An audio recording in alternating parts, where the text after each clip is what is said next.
आपल्या परिसरातील ताजी अपडेट पाहिजे आहे ना, तर मग आजच C24 तास या आपल्या यूट्यूब चॅनलला लाईक करा, शेअर करा, सबस्क्राईब करा आणि बेल आयकॉनवरती क्लिक करायला तर अजिबात विसरू नका. राहुरी शहरामधील नामांकित साईराम इलेक्ट्रॉनिक्स अँड बॅटरीज या दालनात तुम्हाला मिळतील सर्व प्रकारच्या इलेक्ट्रॉनिक वस्तू तसेच होम अप्लायन्सेस. साईराम इलेक्ट्रॉनिक्सचं नातं आहे खास. प्रत्येक घरात गुणवत्तेचा विश्वास. उन्हाळ्यामध्ये थंड थंड कूल करण्यासाठी AC, fridge, cooler, deep freeze यांची भव्य अशी रेंज. साईराम इलेक्ट्रॉनिक्स खरेदी विक्री संघ, नगर मनमाड रोड, राहुरी. तेव्हा आजच साईराम इलेक्ट्रॉनिक्स या दालनाला भेट द्या आणि आनंदाची सुरुवात करा. Sairam hospital test tube baby centre. मी डॉक्टर स्वप्नील माने, स्त्रीरोग, वंध्यत्व व दुर्बीणद्वारे शस्त्रक्रिया तज्ज्ञ. आमच्याकडे दुर्बीणद्वारे शस्त्रक्रियेसाठी लागणारे सर्व अत्याधुनिक उपकरणं अवेलेबल आहेत. त्यामध्ये 3D 4D कॅमेरा, तसेच रुग्णांना 10 ते 20 ml रक्तस्राव होतो. पेशंटला खूप आरामदायी ऑपरेशन होतं. सूक्ष्म आजार बाहेर काढले जातात. 10 पटीने पेशंटच्या अवयवांचं निराकरण करता येतं आणि आजाराचं उच्चाटन केलं जातं. साईराम हॉस्पिटल, लॅप्रोस्कोपिक सेंटर आणि test baby centre. Court area, Bhagyashree हॉटेलच्या पाठीमागे, राहुरी. पाठदुखी, कंबरदुखी, खांदादुखी, सांधेदुखी तसंच मणक्याच्या आणि पॅरालिसिस आजारांपासून डॉक्टरकडे जाऊन वैतागले आहात का?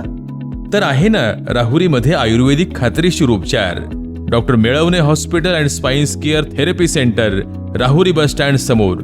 डॉक्टर केतन धनंजय मेळवणे. संपर्क 9890 42 52 40.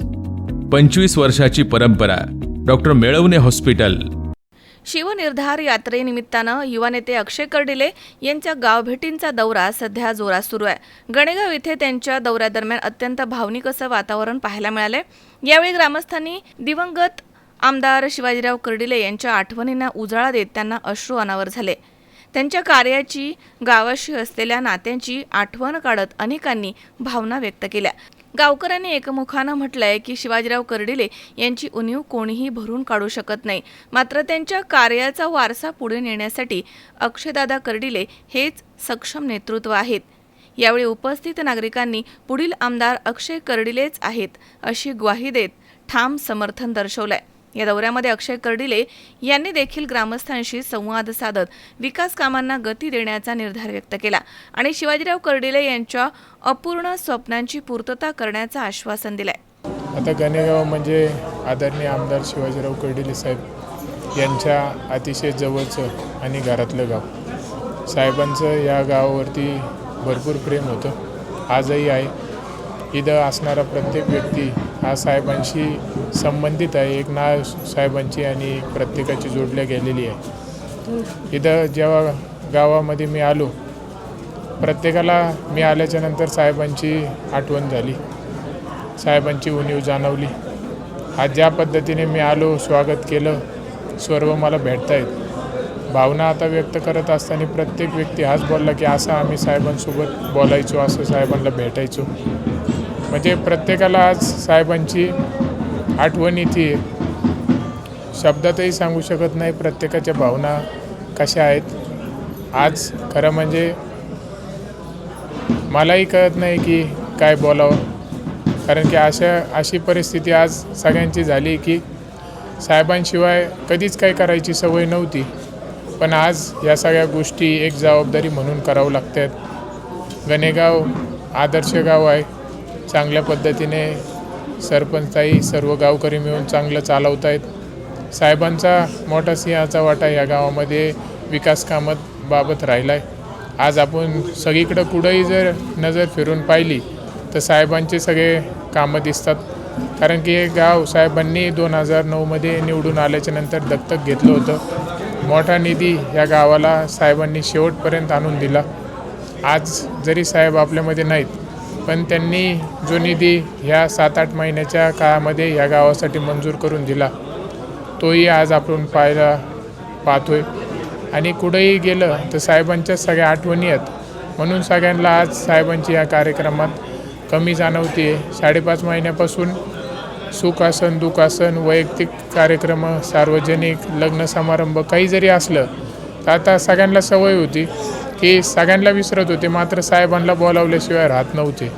आणि आज तेच सगळ्या ठिकाणी साहेब नाही दिसत तर एक महिलांमध्ये एक वेगळी भावना आहे. साहेबांना त्या भाऊ म्हणून, आपला मुलगा म्हणून सगळ्या समजायचे, आपले वडील समान प्रत्येक मुलगी धरायची आणि आज त्याच भावना व्यक्त झाल्यात. पण नक्कीच मी आपल्याला एवढा विश्वास या सर्वांना देतो की हे गाव आदर्श करण्यामध्ये साहेबांचा मोठा वाटा आहे.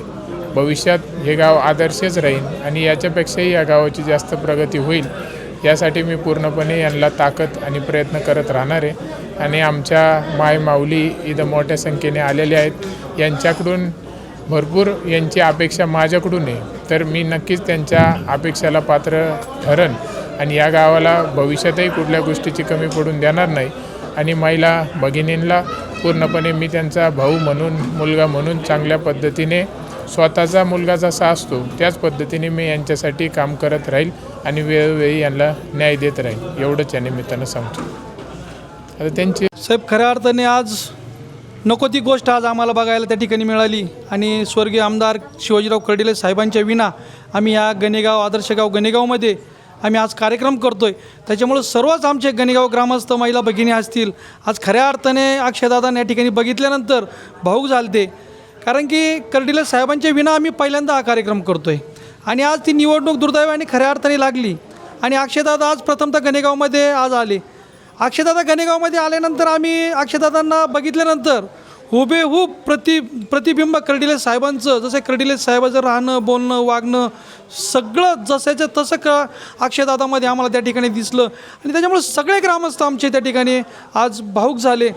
आमचं हे आदर्श गाव गणेगाव, जे गणेगाव जर उभं राहिलं असेल किंवा आदर्श गाव त्याच्यापुढं जर गणेगाव पुढं जर लागला असेल तर खऱ्या अर्थाने हे सगळे कष्ट, हे सगळी मेहनत आणि सगळा आशीर्वाद आमचा कर्डिले साहेबांचा या ठिकाणी होता. आणि म्हणूनच हे आदर्श गाव आज नावारूपाला जिल्ह्यात नाही तर महाराष्ट्रामध्ये नावलौकिक आपल्या माध्यमातून आपण दाखवत आहे, हे गाव करतं आहे. परंतु आज हे सगळं बघत असताना हे कुटुंब म्हणून त्या ठिकाणी कसं आहे कर्डिले साहेबांचं हे अक्षयदादांनी त्या ठिकाणी बघितलं आणि अक्षयदादांनी हे कुटुंब खरंच माझा परिवार आहे अशा पद्धतीत त्यांना ते दिसलं. आणि गावाची संवाद साधत असताना त्यांनी सांगितलं की ज्याप्रमाणे कर्डिले साहेबांचं प्रेम ह्या आदर्श गाव गणेगाववरती होतं, यापुढील काळातही ह्या आदर्श गाव गणेगाववरती माझं कुठलंही इतकिंचितही प्रेम कमी होणार नाही. जसं साहेबांनी प्रेम ह्या गावावरती केलं, आदर्श गाव म्हणून पुढं नावलौकिक ठेवला, अशाच पद्धतीचं प्रेम मी ह्या ग्रामस्थांवर आणि गावावर त्या ठिकाणी करेल. आणि भविष्यामध्ये गावाची ज्या ज्या गरजा आहेत, सार्वजनिक असतील, वैयक्तिक असतील, ह्या सगळं संपूर्ण गावाच्या पाठीशी उभं राहून मी या ठिकाणी पूर्ण करील आणि आदर्श गावाचं नाव या ठिकाणी भविष्यकाळात ही महाराष्ट्रामध्ये झळकल अशा पद्धतीचं प्रतिपादन आणि विश्वास आणि आम्हाला त्या ठिकाणी दिला. आणि खऱ्या अर्थाने अक्षयदादा आणि त्यांची संपूर्ण टीम आमच्या गणेगावामध्ये आली. खऱ्या अर्थाने आम्ही त्यांचे आभार मानतो. आणि मी या ठिकाणी सर्व तालुक्याच्या वतीनं असेल, आमच्या गणेगाव ग्रामस्थांच्या वतीनं असेल, मी नेते मंडळींना विनंती करतो की 2024च्या निवडणुकीमध्ये स्वर्गीय आमदार शिवाजीराव कर्डिले निवडून आले आणि आज दुर्दैवी त्यांचा त्या ठिकाणी मृत्यू देवाघरी जाणं झालं. मी तालुक्याच्या वतीनं आणि गणेगाव ग्रामस्थांच्या वतीनं नेते मंडळींनी विनंती करतो की आपण अक्षयदादा शिवाजीराव कर्डिले साहेब यांना आमदार म्हणून बिनविरोध निवडून द्यावं अशा पद्धतीची विनंती या ठिकाणी मी सर्व नेते मंडळींना करतो. आणि आमदार म्हणून कर्डिले साहेबांचे चिरंजीव अक्षयदादांना या ठिकाणी तालुक्याची सेवा करण्याची संधी द्यावी अशी विनंती आहे. परंतु जर अशी घटनाक्रम नाही झाला आणि जर निवडणूक बिनविरोध नाही झाली तर मी या गणेगाव ग्रामस्थांच्या वतीनं असेल किंवा आमच्या भारतीय जनता पार्टीच्या संपूर्ण सहकार्याच्या वतीनं सांगू शकतो की काही जरी झालं तर 2024ला 35,000 मतांनी कर्डिले साहेब त्या ठिकाणी आमदार झालते. तर आम्हाला विश्वास आहे, एकंदरीत आम्ही गावामध्ये फिरतोय, इतरही गावामध्ये फिरतोय, तर 50,000च्या वरती या ठिकाणी स्वर्गीय कर्डिले साहेबांचे चिरंजीव अक्षयदादा निवडून येतील आणि परत एकदा ह्या तालुक्याची सेवा करण्याची संधी त्यांना भेटेल असा विश्वास या ठिकाणी आज अक्षयदादा गावामध्ये आले. आम्हाला असं वाटलं की आमच्या गावामध्ये पुन्हा शिवाजीराव आमचे साहेबच पुन्हा आम्ही आमच्या साहेबांना बघितलं आणि आम्हाला आमच्या महिलांना खूप असं अश्रू अनावर झाले की आमच्या साहेबांना आम्ही अक्षयदादांच्या रूपात आम्ही आमच्या साहेबांना बघितलं. मागच्या वेळी कर्डिले साहेब गावात आले होते तेव्हा मला त्यांचं कौतुक करायचं होतं का त्यांच्यामुळं आम्हाला एवढं पाणी बघायला भेटलं. सगळं माझं लग्न झालं तेव्हा गावात टँकर यायची, त्या परिस्थितीत आणि आजच्या परिस्थितीत भरपूर फरक आहे ना. अमोलदाजी म्हणा, कर्डिले साहेब म्हणा, हे म्हणजे आमच्या गावाच्या विकासासाठी त्यांचा जन्म झाला असं मी म्हणते. महाराज जसे स्वामी महाराजांचं जसं स्वामी सुतावर प्रेम होतं का, तसं कर्डिले साहेबांचं आमच्या गावावर विशेष प्रेम होतं.